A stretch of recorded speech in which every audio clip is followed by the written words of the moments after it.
High guys, welcome to our channel Tapasi official. এই আমরা এখন নীল আইল্যান্ড থেকে বেরিয়ে যাব পোর্ট ব্লেয়ারের দিকে। পোর্ট ব্লেয়ারে সেখানে থাকবো। তো এখন আমরা ব্রেকফাস্ট করি, তারপরে আমরা বেরোবো পোর্ট ব্লেয়ারের উদ্দেশ্যে। ওখানে আমাদের ওই ফেরি আছে, ওই ফেরিতে আমরা যাব। সাথে থাকো, দেখতে থাকো। এই আমরা নীল আইল্যান্ড থেকে বেরিয়ে পড়ছি। এই লাগেজ সব ব্যাগ, এবারে আমরা রুম ছাড়বো, এবারে রওনা দেবো পোর্ট ব্লেয়ারের উদ্দেশ্যে। এই আমার ছেলেও রেডি, এবারে আমরা বেরোবো।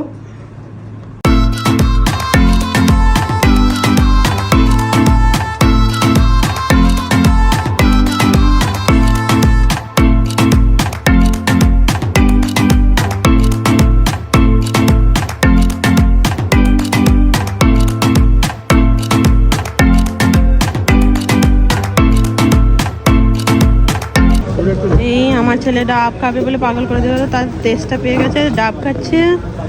আমার জন্য একটা নিয়ে এসছে। এখানে ডাবের সাইজগুলো দেখো, বিশাল বড় বড় ডাবের সাইজ। এই আমরা নীল আইল্যান্ড থেকে বেরিয়ে যাচ্ছি, পোর্ট ধরার জন্য যাব। এটা হচ্ছে পোর্ট ধরার যে রাস্তাটা। হ্যাঁ, এখানে পোর্ট রাস্তা। এই আমাদের গেট খুললো, আমরা এবারে পোর্ট ধরবো। এই যাচ্ছি পোর্ট ধরার জন্য।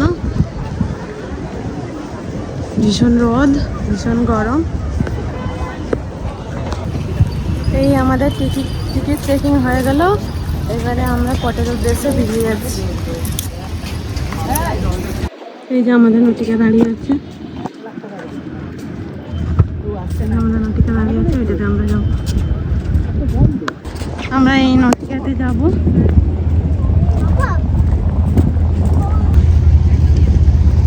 এই পোর্টটা দেখতে এইরকমই, এখানে নটিকা দাঁড়িয়ে আছে, ওইটাতে আমরা যাব। ওঠার জন্য এইরকম জাম, ভীষণ জাম। এখান থেকে দেখা যায় যে ভোরাট্টমদের অ্যাক্টিভিটি চলছে এখানে। আমরা বোর্ডে বসে পড়েছি। এই আমরা বসে পড়েছি বোর্ডে, পোর্ট ব্লেয়ার যাওয়ার জন্য। বাই বাই নীল আইল্যান্ড। আমরা নীল আইল্যান্ড ছেড়ে চলে যাচ্ছি পোর্ট ব্লেয়ারে।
আসছি, আমরা বেরোবো এবারে পোর্ট থেকে।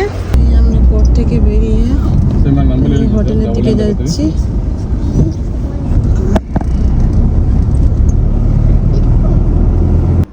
এই আমরা পোর্ট ব্লেয়ারে হোটেলে পৌঁছে গেছি। এই আমাদের হোটেল, এই এরকম একটা রুম দিয়েছে, এরকম একটা দিয়েছে, এরকম একটা কাপড় রাখার জন্য দিয়েছে। এটা হচ্ছে dressing table.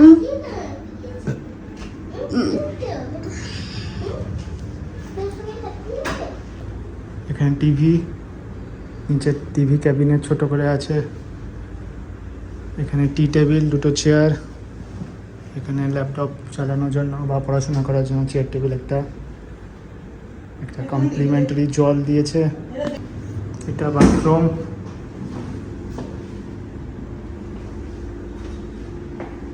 Wash basin, shower.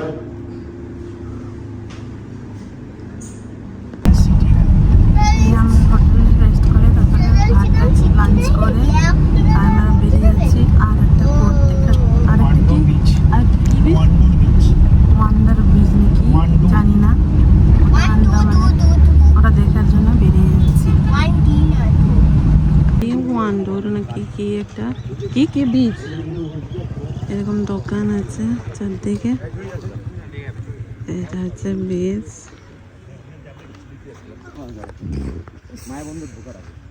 এইরকমই দেখতে।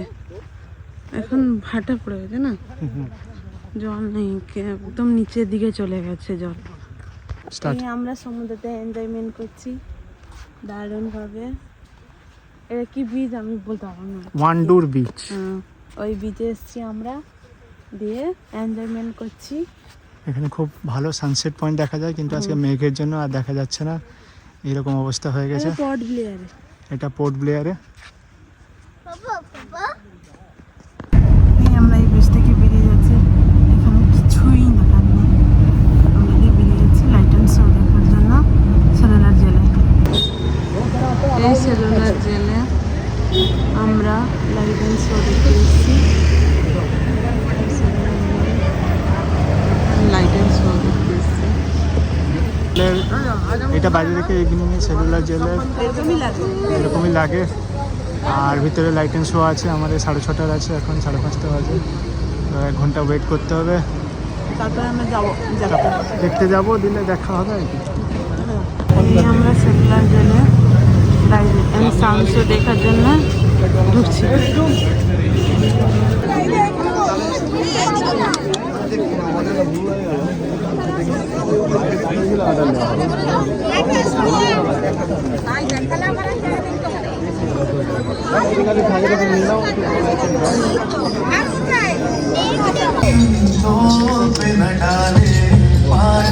এই তিনটে বসে যান, সন্ধ্যাকে ডাকুন।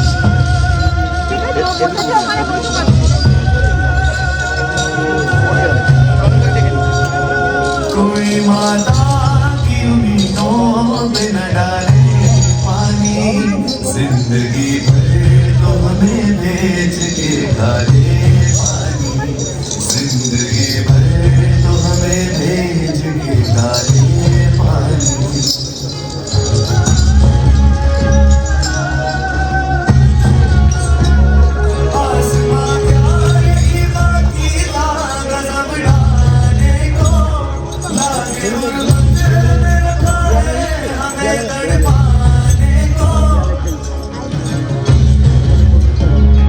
आसमां क्या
रुस्तम की यह दास्तां आजादी के परवानों की वीरता और त्याग की गाथा। मैं जो एक रूह हूं, आत्मा हूं, जो यहां आदम के बेटों ने आदम के बेटों पर बेरहमी सिखाया। सदियों से मैं इसी जगह मौजूद हूं। मेरे सीने में दफन है वो सारी कहानियां जिन्होंने इन हरे भरे खूबसूरत टापुओं को वो खौफनाक नाम दिया, काला पानी।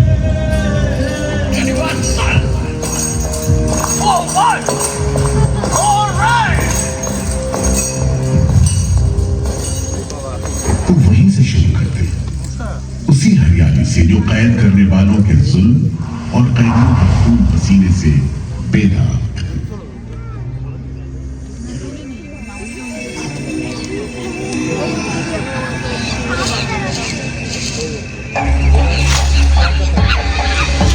कहते हैं अंडमान द्वीप समूह का नाम रामायण के प्रतापी वानर देवता अंडमान यानी हनुमान के नाम पर रखा गया। पुराने जमाने से यह कहानी चली आती है कि जब राम ने लंका पर चढ़ाई करने की योजना बनाई थी तो पहले इन्हीं टापुओं से धावा मारने की सोची थी, लेकिन बाद में इरादा बदलकर धनुष कोटि से हमला किया। इतिहास और पुराण में अंडमान द्वीप समूह इसी सिलसिले में याद किया जाता रहा है। उधर दूसरी शताब्दी के रोमन भूगोल शास्त्री टॉलमी ने इन टापुओं को दुनिया के पहले नक्शे में जगह दी ग्रीक गॉड एगेमेम्नॉन के नाम, जो भाग्य का प्रतीक है। इन टापुओं की तरफ लोग आना शुरू हुआ। धर्म प्रचारक, लुटेरे, बागी, मल्ला, किस्मत आजमाने को निकले जहाजी, हर तरह के लोग यहाँ आते रहे। 18वीं सदी के अंत में ईस्ट इंडिया कंपनी ने इन टापुओं पर एक बस्ती कायम करने की कोशिश की और यहाँ लेफ्टिनेंट आर्चिबाल्ड ब्लेयर को भेजा, मगर यह कोशिश नाकाम रही और अगले 60-70 बरस तक किसी ने इन टापुओं की सुध नहीं ली।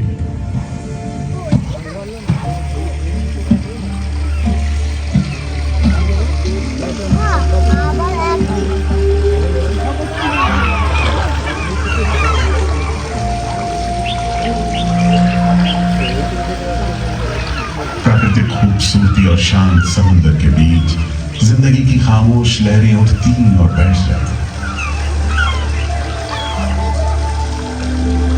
उगते सूरज के साथ पक्षी जागते हैं और डूबते सूरज के साथ इन टापुओं पर जिंदगी सुकून से सो जाती। कि तभी भारत का पहला स्वाधीनता संग्राम यानी 1857 की आजादी की लड़ाई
जल्द ही बगावत की लपटों की तपिश शाम को बदलने का फैसला किया। His Excellency गवर्नर जनरल ने काउंसिल में ये फैसला किया है कि अंडमान आइलैंड में कैदियों की एक बस्ती बनाई जाए। इसमें शुरू में ऐसे मुजरिम रखे जाएं जिन्हें बगावत और राजद्रोह और इससे ताल्लुक रखने वाले दूसरे अपराधियों के लिए कैद या देश निकाले की सजा दी गई हो। और इस तरह अंडमान द्वीप समूह की पुरानी खाड़ी का नाम लेफ्टिनेंट आर्चिबाल्ड ब्लेयर के नाम पर पोर्ट ब्लेयर रखकर मुजरिमों की बस्ती कायम की गई। सन 57 के क्यों है शेर अली, तुम इस भीड़ भाड़ में कैसे? ओए, हम सुना है फिरंगी का लाट साहब इधर आता है। हम भी देखने आया है जुल्म करने वाले का सरदार कैसा दिखता है।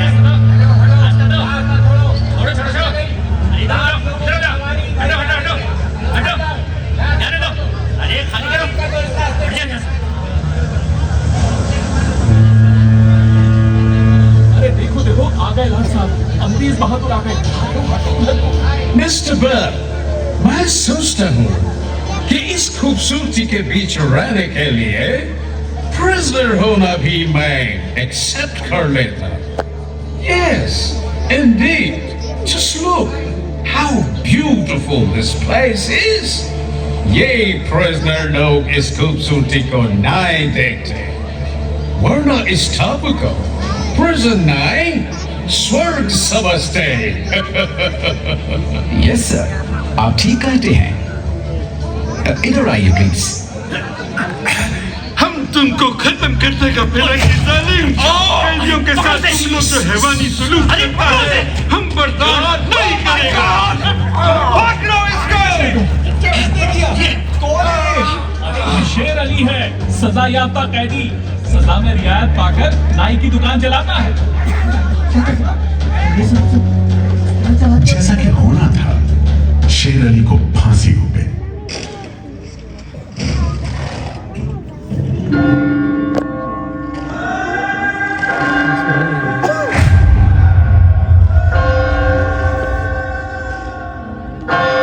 शायद इसी घटना का असर था कि ब्रिटिश सरकार ने कैदियों के साथ और भी कड़ाई बरतने के बारे में गंभीरता से सोचना शुरू किया। नतीजे के तौर पर सन 1896 में पोर्ट ब्लेयर की खौफनाक सेलुलर जेल का काम चीफ कमिश्नर केविन और इंजीनियर मैक्विन की निगरानी में शुरू हुआ। यूरेनस मैक्विन, आपकी जांच पूरी हो गई? यस सर, हमने पूरा टापू का मुआयना कर लिया है। तो आपके हिसाब से जेल कहाँ बनेगी? मेरा राय भी जेल इसी जगह बने तो अच्छा रहेगा सर। इस पहाड़ी पर? यस सर, हम इस पहाड़ी को ईस्ट का तरफ ऊपर से काटकर समुद्र से 60 फीट की ऊंचाई पर मैदान बना देगा। इससे दो फायदा होगा, जेल के लिए जगह निकलेगा और पहाड़ी काटने से जो मिट्टी निकलेगा उससे हम नीचे का दलदल को भरकर ऑफिसर्स के लिए टेनिस एंड क्रिकेट खेलने का मैदान, इवन जिमखाना क्लब भी बना सकता सर। तय हुआ कि 5 लाख रुपए की लागत से पोर्ट ब्लेयर की इस पहाड़ी पर जेल बनेगा। फौरन कारीगरों के अलावा 600 कैदियों को काम पर लगा दिया गया। इस जेल में एक वक्त में 700 कैदियों को बंद रखा जा सकता था। योजना के अनुसार जेल के बीचों बीच एक मीनार बनाई जानी थी, जिसकी 7 दिशाओं में 7 खंड किसी सितारे की भुजाओं की तरह निकले होंगे। हर खंड में 3 मंजिलें बनाई जानी थी और 7 खंड में कुल मिलाकर 698 कोठरियों का निर्माण होना था। ईंटों की ढुलाई के लिए ट्रेन की 5 मील लंबी पटरी बिछाई गई। इमारत बनाने के लिए ढेर सारे सामान बर्मा से मंगवाए गए। जेल को बनाने में कोई 3 करोड़ ईंटें इस्तेमाल की गई। इंसानी खून पसीने की तो कोई गिनती नहीं।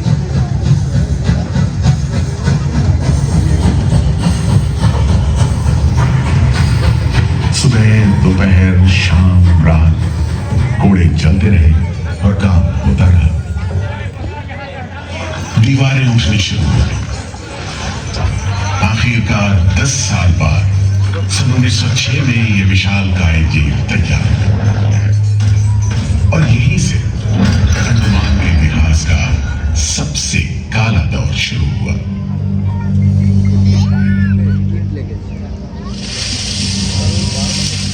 हाँ, सच कहते हो। आज भी उस दौर को याद करके जैसे जैसे अंग्रेजी शासन के खिलाफ आजादी की मांग तेज हुई, ब्रिटिश सरकार ने सेलुलर जेल के फाटक हर छोटी बड़ी बात के लिए खोलने शुरू कर दिए। किसी ने पर्चा निकाला तो अंडमान जेल, किसी ने लेख लिखा तो अंडमान जेल। लेकिन जब आजादी की लौ दिल में चल रही हो तो लोगों को कब तक रोका जा सकता है? 20वीं सदी शुरू होते होते काकोरी कांड, लाहौरी बम कांड, मोपला विद्रोह, नासिक षड्यंत्र, कितने मामले गिनवाए, ये सूची लंबी है। लिहाजा एक नए किस्म के अभियुक्तों ने अंडमान की सेलुलर जेल में कदम रखा। ये नई किस्म थी क्रांतिकारियों की। क्या शानदार लोग थे, मस्ती में झूमते, गीत गाते जेल में कदम रख रहे थे, मानो जेल नहीं मंदिर जा रहे हो। आजादी के ये परवाने देश के कोने कोने से आए थे। उल्लासकर दत्त हाजिर।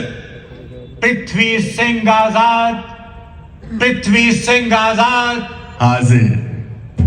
हर आदमी के दिल में स्वाधीनता की लौ जल रही थी।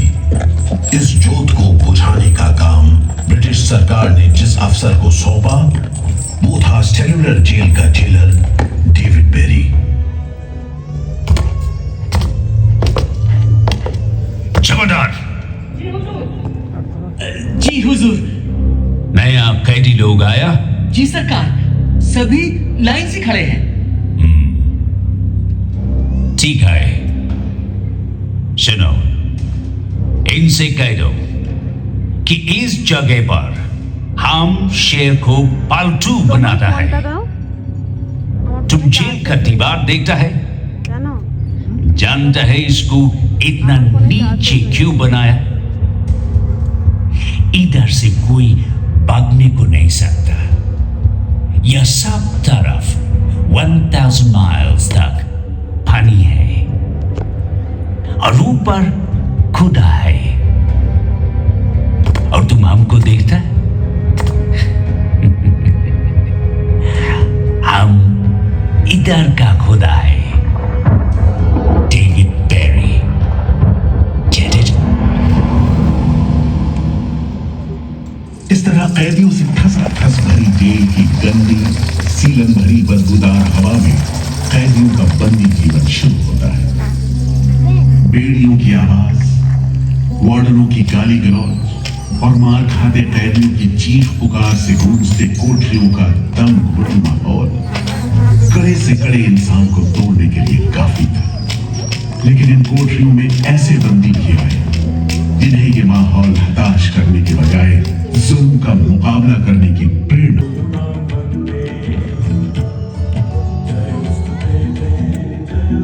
जुड़े लोहे के पट्टे पर उनकी जेल की मियाद खुदी हुई थी 50 बरस। 24 दिसंबर 1910 से 30 दिसंबर 1960 तक। विल सावरकर, तुमको 2 बार का उम्र कैद का सजा मिला है। 50 बरस बाद सरकार तुमको छोड़ देगा। मिस्टर बेरी, तुम्हें विश्वास है कि तुम और तुम्हारी सरकार 50 बरस यहाँ रह पाएगी? सावरकर को इस बात में रत्ती भर भी शक नहीं था। नहीं सकेंगे और जल्द ही उन्हें जाना होगा। इसी प्रबल विश्वास के बल पर सावरकर 10 बरस लंबा अरसा सेलुलर जेल की एक ही कोठरी में रह सके। चावल में कंकड़ है, सब्जी में रेत है और दाल में कीड़े। खाना क्या है? घास फूस है। बर्तन भी देखो कैसे टूटे फूटे। जंग से लाल और तेल से जुड़े हुए। सबसे ज्यादा कमी तो पानी की है। आज सुबह जब मैंने पानी मांगा, जमादार बोला दिन में 2 बार मिलेगा बस। अरे पीने लायक होता तो बात थी। कैसे इतनी बास मारता है कि नाक बंद करके पीना पड़ता है। इस खाने को कैसे खा सकते हैं? कैदियों को गाली देना या पीटना इंदुभूषण, सुधीर, हेमचंद, तुम लोग इधर चलो। नारियल के बोरे उठाओ। हर बोरे में है 25 सेर नारियल। इन्हें पहुंचाओ तीसरी मंजिल पर। शाम तक हर आदमी को 30 पाउंड तेल निकालना है, समझे? हम इतना तेल कैसे निकालेंगे? वो मशीनें तो हाथ से चलानी पड़ती है। जबान मत लड़ाओ बदमाश। जो हाथ बम पिस्तौल चलाते हैं वो मशीन नहीं चला सकते। चलो जल्दी करो, भाग कर जाओ और काम करो। এই রাতে ডিনার এসে গেছে, আমরা খাওয়া দাওয়া করে ঘুমিয়ে পড়বো। কালকে সকালে বারাটাঙ্গে ট্রিপ আছে। তো আজকে এই পর্যন্তই।